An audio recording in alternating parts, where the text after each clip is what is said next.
Welcome to our first lecture of Chapter 10.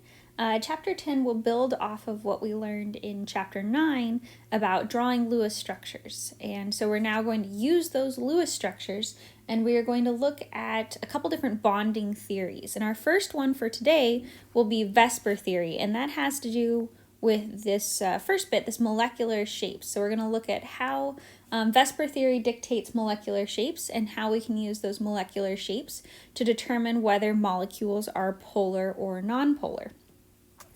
So VSEPR theory stands for valence shell electron pair repulsion theory. That's kind of long, so we shorten it to the acronym VSEPR. And essentially what VSEPR means is that electrons are negative, right? And so if we put more than one electron near each other, right, they're going to repel. And so when we're thinking about these Lewis structures, we have areas of electrons around the atom. And so these areas of electrons will all repel each other. And so these, and when they do that, they will locate themselves as far as possible, right? As far away as possible from all of the others. And when they do that, this will give them three-dimensional shapes, right? Because we don't, molecules don't exist in this two-dimensional world on a piece of paper, right? They are actually 3D. So we're going to learn about the shapes today. And then there's a couple different ways that we can talk about the shapes. We can talk about electron group arrangements, and this will be what we call electron geometries. But sometimes those areas of electrons will be different, right? Sometimes they're lone pairs, and sometimes they're bonding pairs, and whether they're lone pairs or bonding pairs will dictate these molecular shapes. So we'll have two different things that we're going to look at. We're going to look at electron geometries, and we're going to look at molecular geometries or molecular shapes. Couple things that you need to remember. Atoms will typically bond to form an octet. They can expand their octets, right? Some atoms, but they will typically bond to form an octet. And then bonded electrons, this one's important. Bonded electrons take up less space, like less three-dimensional space than unbonded or unshared electrons. So these lone pairs take up a lot of space, and we'll look at how that affects the bond angles later. But just keep that in mind, bonded electrons take up less space than lone pairs. So here is going to be our kind of summary, right? And so the A will be our central atom. So all of these that, where you see A, that's our central atom. And then what it's going to show you is how many things are bonded to the central atom. So the X, right? X will be, it says it down at the bottom, sorry.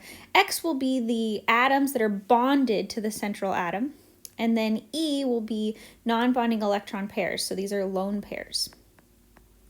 So this X plus E, this is just looking at overall areas of electron density. How many areas of electrons are around the atom total? So this is going to be both bonds and lone pairs. And then it breaks it up for you on the right. Like if you have 3 areas of electron density, maybe, 3 could be bonds, or 2 could be bonds and 1 could be lone pairs. But total, it's still going to add up to 3 areas of electron density.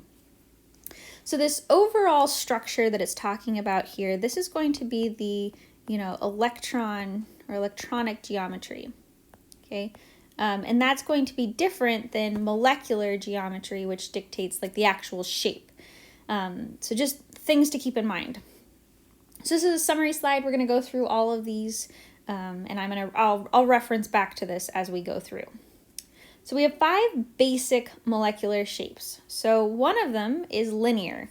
If you have 2 things bonded to the central atom, that is going to be a linear molecule, and that is going to have a bond angle of 180 degrees. You are going to need to know all of these electronic geometries, molecular geometries, and bond angles. So it may be a good idea to start making flashcards. This is definitely more of like a memorization portion of the course. If there are 3 things bonded to the central atom, or 3 areas of electron density, then we are going to have trigonal planar. That's how you pronounce it, trigonal, not trigonal. Trigonal planar, and the bond angles are 120 degrees. if there are four areas of electron density, or four things bonded to the central atom, right? That is going to be tetrahedral. And our bond angles are going to be 109.5. And so what you see that's different here, this tetrahedral one, it's starting to pop kind of out of the page. Linear and trigonal planar are both flat. They're more, you can think of them as being two-dimensional molecules. But as soon as we get to tetrahedral, there's too many things around the central atom, too many areas of electrons. And the way that it accounts for that repulsion, it'll start popping out into 3D. And so that's why it's, you can see it drawn below. It's now three-dimensional. This front one is coming out into the, out of the page at you. And this one is going back into the page. So this is a three-dimensional shape now. Whoops. And then if we have 5 areas of electron density, we get trigonal bipyramidal. And so we are going to have 2 different sets of bond angles here. The ones that are in the plane, so these planar ones, these are going to have a bond angle of 120 degrees between them. And then the ones that are vertical, right here, these are going to have 90-degree bond angles. Okay, so we've got 2 different bond angles associated with trigonal pyramidal. The ones that are, in that plane are going to be 120 degrees, and then above and below the plane are going to have 90 degrees. And then our last one, just stopped moving forward, there we go. Our last one is octahedral, and that is when we have 6 areas of electron density around the central atom. So we have 4 that are going to be in this plane. They all have bond angles of 90 degrees. And then we still have the 2 above and below the plane, again with 90 degrees. So all of these bond angles are 90 no matter where it is, unlike the trigonal bipyramidal, which has 120 in the plane and 90 above and below. So these are our 5 basic shapes. These are our 5 electronic geometries. But lucky for you, there are subsets of most of these. So linear. The way that we look at this, right, here's linear. So we have our central atom, which is A, and then we have 2 things that are being bonded to the central atom, and we have a bond angle of 120 degrees. So this, we denote that as AX2. So this doesn't have any subsets. This is just, it's always going to be linear. There's nothing, there's nothing fancy about this one. So our examples here are things like CS2, right? Carbon disulfide, cyanic acid, right? Beryllium fluoride. They are all going to have a linear geometry. Now when we get to trigonal planar, we start with having subsets. When and the way that the subsets show up is when we get something, one of these things that's bonded to the central atom is replaced by a lone pair. But overall, the electronic geometry is trigonal planar. There's 3 things bonded to the central atom when we have bond angles of 120 degrees. So if all 3 of them are actual atoms, then we call it trigonal planar. Here's our examples. Sulfur trioxide, boron trifluoride, we've got nitrate, carbonate.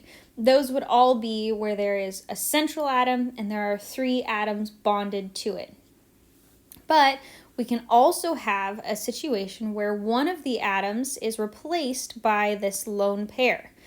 So now there's 2 atoms bonded to the central atom and a lone pair. There's still 3 areas of electron density, right? 1, 2, 3.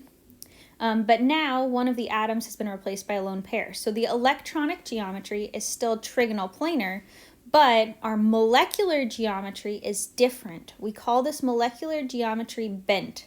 Sometimes you'll hear it as V-shaped. You can remember it as V-shaped if you like, because we'll actually have 2 different bents, which gets a little bit confusing. So if you want to remember V-shaped, that's totally cool. But you can also call this bent. But this happens when there are 2 atoms bonded to the central atom and 1 lone pair. Okay, so our examples here: sulfur dioxide, ozone, lead chloride, tin bromide, right? So all of those will have this bent shape. But again, the overall electronic geometry is still going to be trigonal planar. So tetrahedral, there are going to be 3 different shapes. So tetrahedral is when we have 4 areas of electron density around the central atom. And so these bond angles are going to be 109.5. So if there are 4 things bonded to the central atom, 4 atoms bonded to the central atom, then we have just tetrahedral for both the electronic geometry and the molecular shape. So we've got our examples there on the right. But if we swap out one of those atoms and we replace it with a lone pair, so now our electronic geometry, like I said, is still tetrahedral because there's still 4 areas of electron density, but the name of the shape is different. The molecular geometry is different. And so we call this trigonal pyramidal because it looks like, a pyramid. So when we swap out that lone pair, trigonal pyramidal, and here's some examples for you. Oh, that should be H3O plus up there.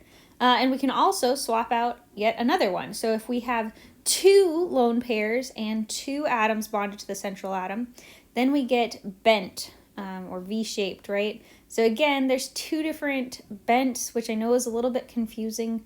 Nothing you can do about that. Things to remember. But this is the shape of water and, a couple other things.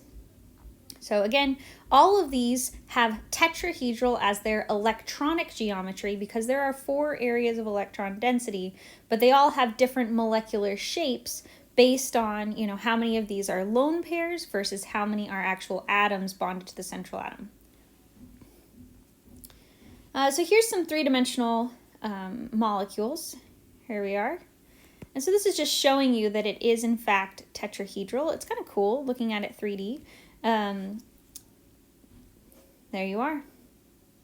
Right, because molecules aren't flat, right? We can draw them flat, draw the Lewis structures flat, but in reality, they're not flat. They're 3-dimensional, and you will get into this a lot more when you get to organic chemistry. On to trigonal bipyramidal. So trigonal bipyramidal is when we have 5 areas of electron density around the central atom. And remember, we have 2 different bond angles that we're going to associate with trigonal bipyramidal. In that plane, we have 120 degrees, right, with those 3. And then above and below the plane, we have bond angles of 90 degrees. So if there are 5 atoms bonded to the central atom, right, something has expanded their octet, then we call that trigonal bipyramidal. Nothing fancy there. But if we get one of the atoms replaced by a lone pair, now we call this seesaw. And I want to be really clear with you. You can't just replace any of them with the lone pair. When you sub in a lone pair here, it is always going to go with one of those 3 in the plane. You can pick any of the 3 that you like, but it's always going to go with one of those in the plane because it has more space there. Okay. So that's going to be seesaw. So here's some examples of what seesaw looks like when you draw it. And then if you have 2 lone pairs, again, they're both going to go in this plane. You can't just pick, anything. It's going to be in the plane. So this one we call T-shaped because the leftover atoms make a T. Okay. Here's some examples of that. And then if we have 3 atoms that have been replaced by a lone pair, so we only have 2 things bonded to the central atom now and 3 lone pairs, then this is linear. So I know we've already had a linear. This, though, if you look at the atoms that are left, they form a line, straight line. So this is also linear, and all 3 of the lone pairs will end up being in this plane. So our bond angles actually end up being 180 degrees here, which is kind of interesting.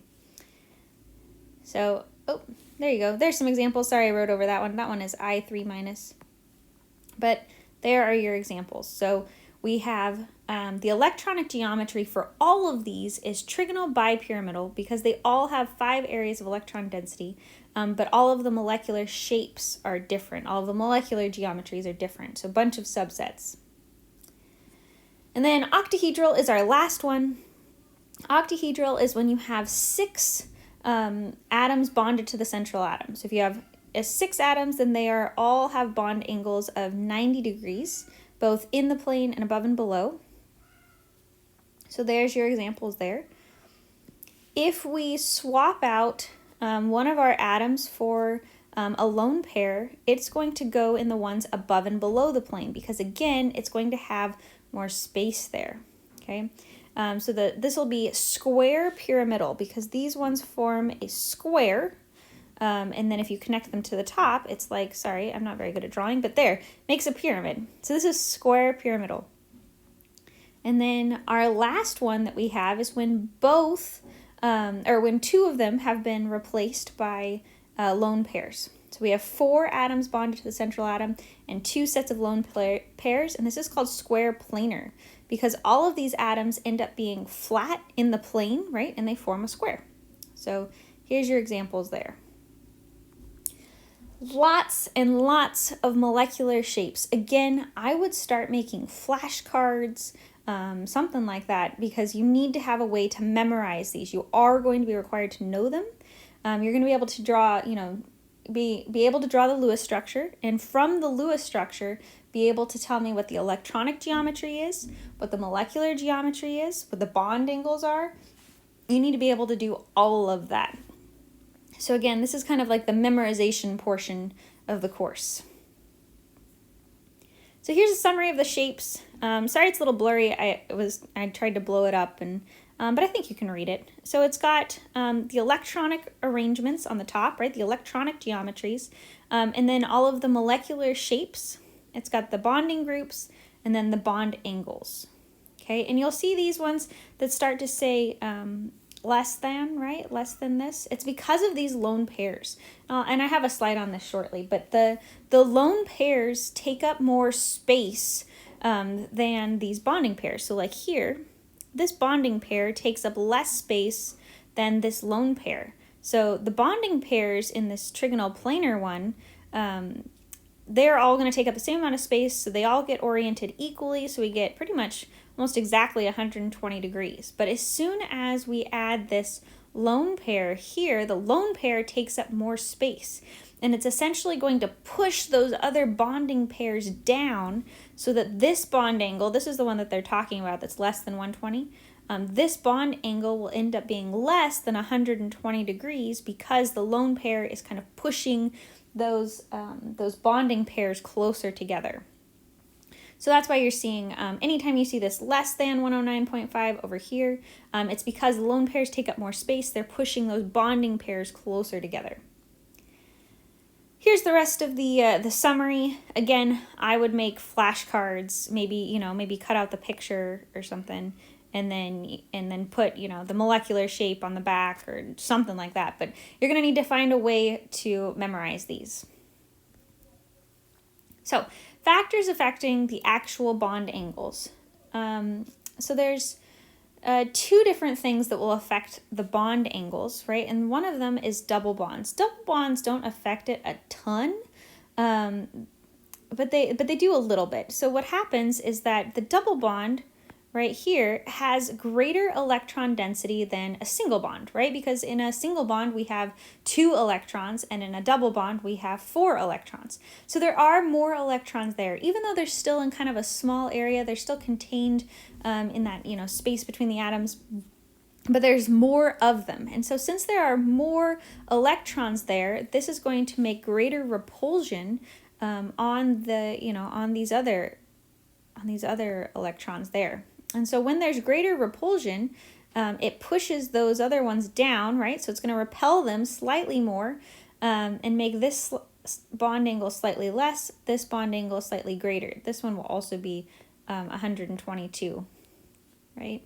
And so you'll see it's not a big change, right? And you're not responsible for memorizing these numbers at all. I would just expect you to know that it does push it, right? It does make this, this bond angle larger and this bond angle smaller. That's all I really want you to know.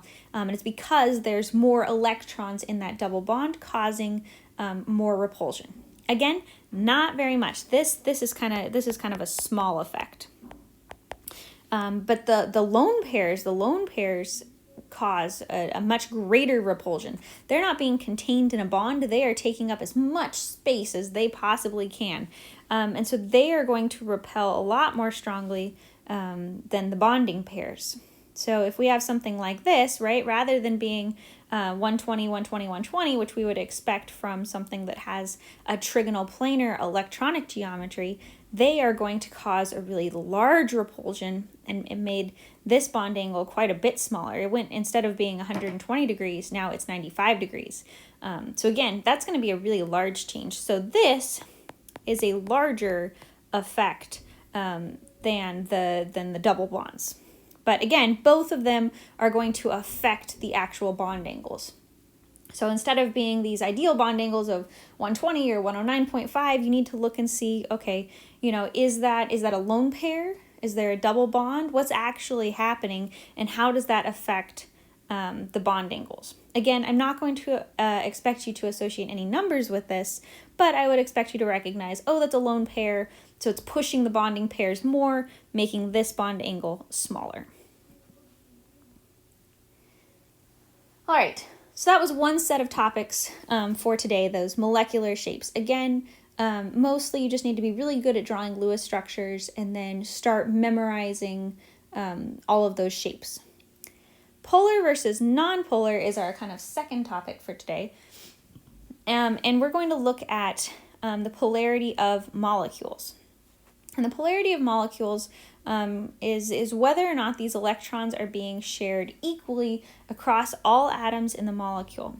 A lot of times when we are looking at the polarity of a molecule, we're looking at symmetry. Is it a symmetrical molecule or is it not? If it's an asymmetric molecule, those tend to be polar. And symmetric molecules are always nonpolar. So if you can look and just kind of see what the molecule looks like, then a lot of times that will tell you whether it's polar or nonpolar. But we have some rules that dictate how we go about doing this. Again, you're going to need to be able to draw the Lewis structure correctly in order to figure out whether the molecule is polar or nonpolar. If you draw the Lewis structure wrong, you're not going to be able to tell whether it's symmetric or not.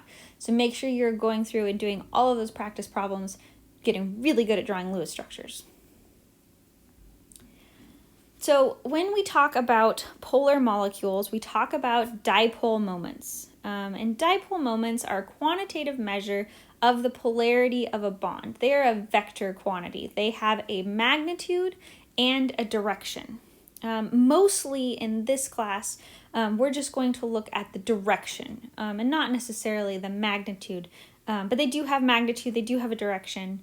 We're not going to associate a value with this magnitude, just a direction really. But the molecular dipole moment would be if you added up all of the dipole moments from all of the bonds, and then you came up with your overall dipole moment for the molecule. Okay, so we're going to look at dipole moments in bonds, and then how that dipole moment, all of those dipole moments add up to affect the polarity of the overall molecule. So the dipole moment is the direction of the polar bond in a molecule. Like I said, it does have a numerical value. We're not going to mess with that. But the arrow, right, this dipole moment, we draw it as an arrow, is always going to point toward the more electronegative atoms. So this is hydrochloric acid. So we can associate, right, or assign our partial negatives and partial positives. So our partial negatives will always go on the more electronegative atoms. So chlorine is more electronegative, so we put that partial minus on chlorine, partial positive on hydrogen, and we draw our dipole moment.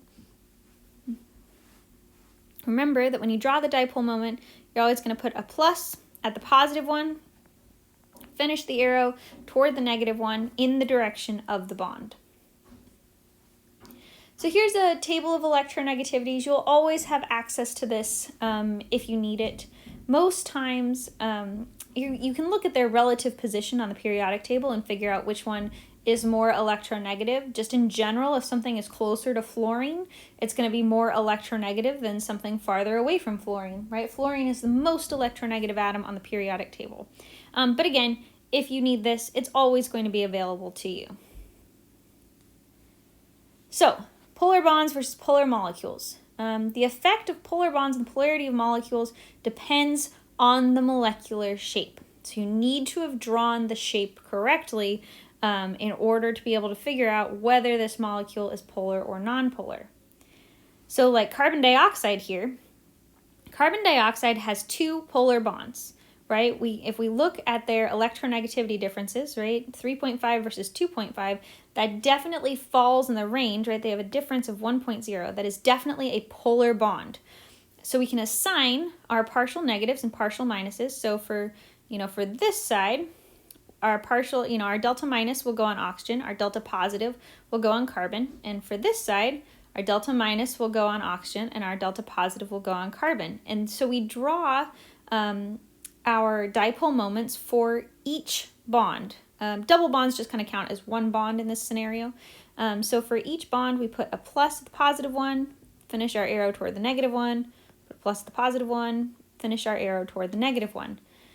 Since these dipole moments are going in exactly opposite directions, they have the same value, right? The same magnitude, because it's still carbon versus oxygen. So they have the same magnitude and they are going in exactly opposite directions. These dipole moments cancel out.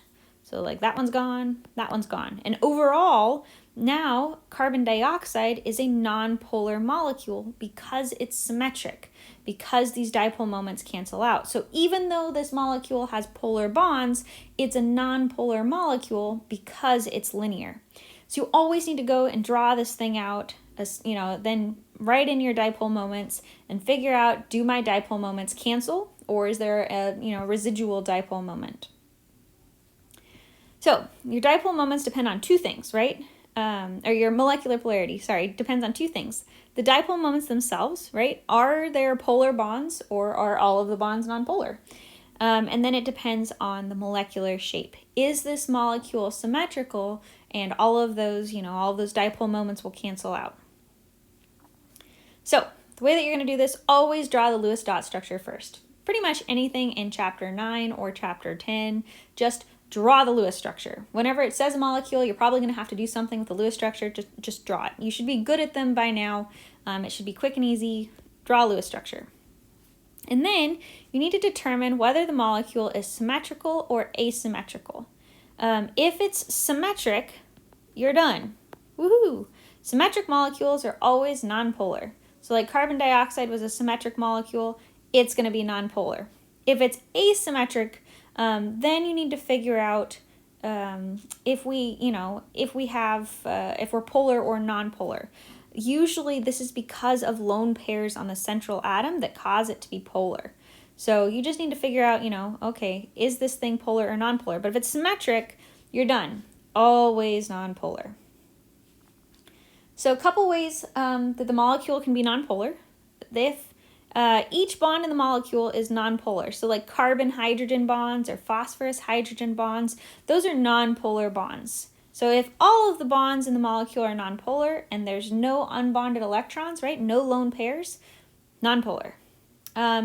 If it can also be each bond in the molecule has the same polarity and there are no unbonded electron pairs on the central atom. That was like what we saw in carbon dioxide, right? It was a symmetric molecule and there are no unbonded electron pairs on the central atom.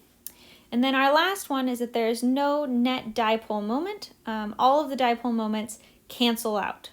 Okay, so those are our ways that we can see if something is nonpolar. So here's some nonpolar molecules. So BF3, boron trifluoride. So if we look boron trifluoride, and you'll notice that boron trifluoride is one of those that doesn't follow the octet rule, but boron can have less than 8 electrons around the central atom.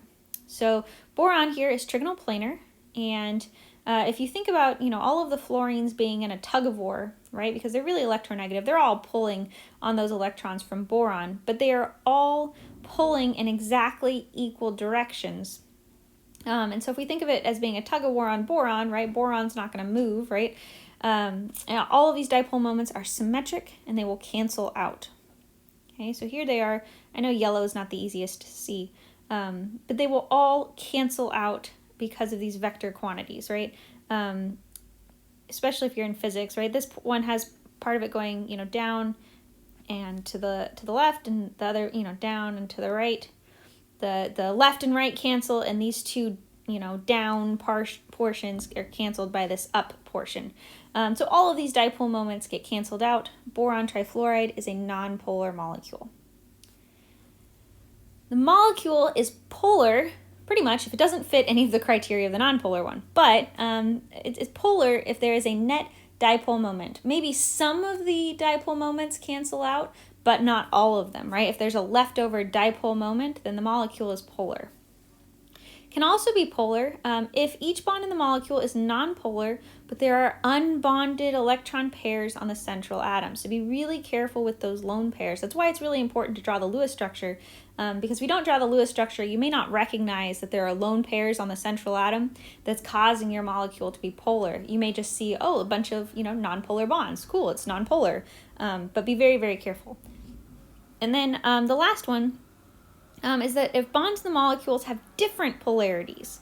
So that's when we get into this thing, the part where, the dipole moment has a value, right? And again, we're not going to really, look at that value too much.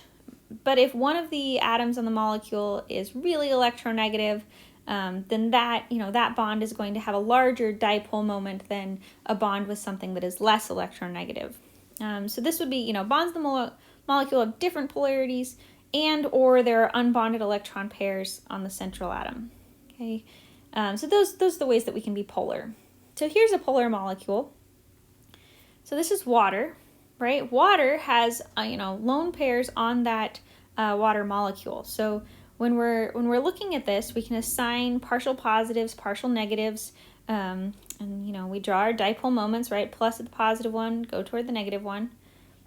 And when we do this, these are vector quantities. So again, both of these arrows have like a portion that's going, to the right and up, and this one's going, to the left and up. So they're going left and right. That kind of portion of those dipole moments cancels, but there's going to be an overall net dipole moment going straight up, okay, toward oxygen. Oxygen is much more electronegative than hydrogen. It's going to pull those electrons towards it. And so since these lone pairs are on the top and the bottom, there's nothing to cancel out. So this has what we call a net dipole moment. This is not a symmetric molecule. This is an asymmetric molecule. This is why it's really important to draw water correctly. Here, brief digression. If you had drawn water like this, which would be bad, right? You would think, okay, water, well, your shape is going to be wrong because this looks linear, right? And water is not linear. Water is definitely bent. More on that soon. But what's important now is that if you had drawn these dipole moments here, right, our partial negatives, partial positives, like that, and then we drew our dipole moments, they would appear to cancel out. And you'd be like, oh, cool, that one is going, right, that one's going left. This would be nonpolar. So it's very, very important that you draw these Lewis structures correctly, because we know water is actually really, really polar, which gives it all kinds of cool properties that we're going to talk about more when we get to chapter 11. So make sure you've drawn these Lewis structures correctly, because otherwise it's going to make you believe all kinds of things about these molecules that are not true. So be careful. Oop, that's the dipole moment, sorry, that goes with water. All right, so polar molecules usually will have an asymmetrical shape, right? They have lone pairs, or they will have asymmetrical atoms. So this is one where they have asymmetrical atoms. So usually when things are tetrahedral is a symmetric shape. And usually when you have a molecule that's tetrahedral, it will be nonpolar. But here it's going to be polar because not all of these atoms are the same. This is a carbon here, even though it doesn't show it. And so these carbon-chlorine bonds are polar, but the carbon-hydrogen bond is nonpolar, or at least predominantly nonpolar. So when we assign all of these polarities, right, all of these dipole moments, there's a net dipole moment going down. The carbon-hydrogen dipole moment is not as large, and it's going in the same direction as all of these carbon-chlorine dipole moments. So we're going to have a net dipole moment going straight down. So this is when we have asymmetrical atoms. Okay. So even though it's usually a symmetric shape, this asymmetrical atoms are causing this molecule to have a net dipole moment, so this is polar. Again, always, always, always draw the Lewis structure and then draw your dipole moments to see if your molecule is polar or nonpolar. So let's try one. This says, from the electronegativity values, predict whether each of the following molecules is polar, then show the direction of the bond dipoles, the overall molecular dipole when applicable. So ammonia, our first step again would be to draw the Lewis structure. Oop. Here we go. Those are the three. If you'd like to try it before you see the answers, now is a good time to pause, and then I will go through them when you're ready. Just resume. All right, so ammonia, right, nitrogen trihydride, there is our Lewis structure. So we have, our three hydrogens bonded to our nitrogen, and we have a lone pair. And so what you need to ask yourself is, is this a symmetric molecule? And our answer is no, right? This is not a symmetric molecule because of that lone pair sitting on the nitrogen. So probably going to be polar, but it's always good to go and check. So we have a large electronegativity difference between the nitrogen and the hydrogen. They have an electronegativity difference of 0.9, which means that these are polar bonds. Okay, so we can draw our bond dipoles, and they are all going to point at nitrogen because it is the more electronegative atom. And we don't draw anything, for the lone pairs. So when we look at this, we see that all of those bond dipoles are pointing directly at the nitrogen. So it's going to have an overall net dipole moment going straight up. Okay, the ones all going, left and right are going to cancel, but the overall net dipole moment going up, the molecule is going to be definitely polar. So we can, when you use modeling systems, we're not going to use them in this class, but if you do use a modeling system later, sometime in your chemistry career, this is what it would look like. This is called an electrostatic potential map. And it's showing you where, which things are more electronegative. And so we've got the hydrogens that are being shown in blue because they are less electronegative. Those are areas where, electron density is less. And we have that really red area up on top of the nitrogen because of that lone pair. And so this is showing you that the molecule is polar because it has this large difference, right? There's a large red section and a large blue section, and we call this the separation of charge. And so the separation of charge shows us that the molecule is polar. So if you see this, that's what it's showing. Let's try another one. Boron trifluoride. And so our shape of boron trifluoride is that, right? And so if we look at boron trifluoride, it looks like a symmetric molecule. So your first thought should be, this is probably nonpolar because it's symmetric. But it's always good, like I said, to go through and check things out. In boron trifluoride, we have a large difference of electronegativity. Fluorine is 4.0 and boron is 2.0. So this difference is 2.0. That's a very, very large difference in electronegativity. But because all of these bond angles all of these bond dipoles have the same magnitude and they're oriented around the boron equally, they are all going to cancel out. Okay, so they're all going to cancel out, and this molecule is going to be nonpolar. So when we look at it on this electrostatic potential map, this is what it'll look like. And you see there's not that large difference, right? Like the previous slide where we had areas of blue and areas of red. This looks the same throughout. And that's going to tell us that this molecule is nonpolar. Last one, SCO. And usually just, hopefully you've noticed this by now, but whenever you draw Lewis structures, if they write them like that, that probably means the order that they're going to show up in the Lewis structure. So sulfur on one side, carbon in the middle, oxygen on the other. Again, we would naturally put carbon in the middle usually because carbon can make 4 bonds, but just as a heads up. So carbon and sulfur, right? So let's draw our Lewis structure. There we go.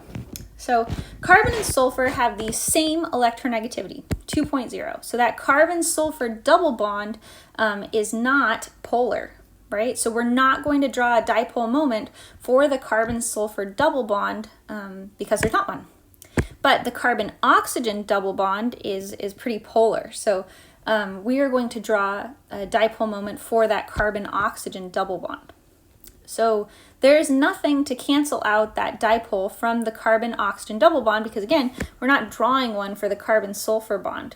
So since there's nothing for it to cancel out, there is a net dipole moment, so it is polar. And again, if we looked at it on these electrostatic potential maps, we would see the separation of charge, right? The blue versus the red, and that's showing us that the molecule is polar. And then lastly, just like super random topic kind of, if we have polar molecules and we put them in an electric field, they will orient themselves so that, so like this is the side on the left, so the electric field is off. They're just kind of chilling, doing their own thing, floating around. But when we turn the electric field on and we say that, okay, this side is negative and this side is positive, then all of our HF molecules will orient themselves so that the positive hydrogen, right, the positive blue hydrogen is oriented toward the negative side, and the partial negative fluorine is oriented toward the positive side. So that's just small, last minute kind of random topic. But that is the end of slides for today. So again, we covered two things today. We covered molecule shapes, which you're going to need to go through and spend some time memorizing and work with that. And then determining the polarity of molecules. That's all going to be based on, again, their shapes and those dipole moments. So as always, do lots of practice problems. And if you have any questions, please feel free to email me or send me a message on Remind. This is going to correspond to the Chapter 10 lecture worksheet pages 1 through 4. So I'll see you next time.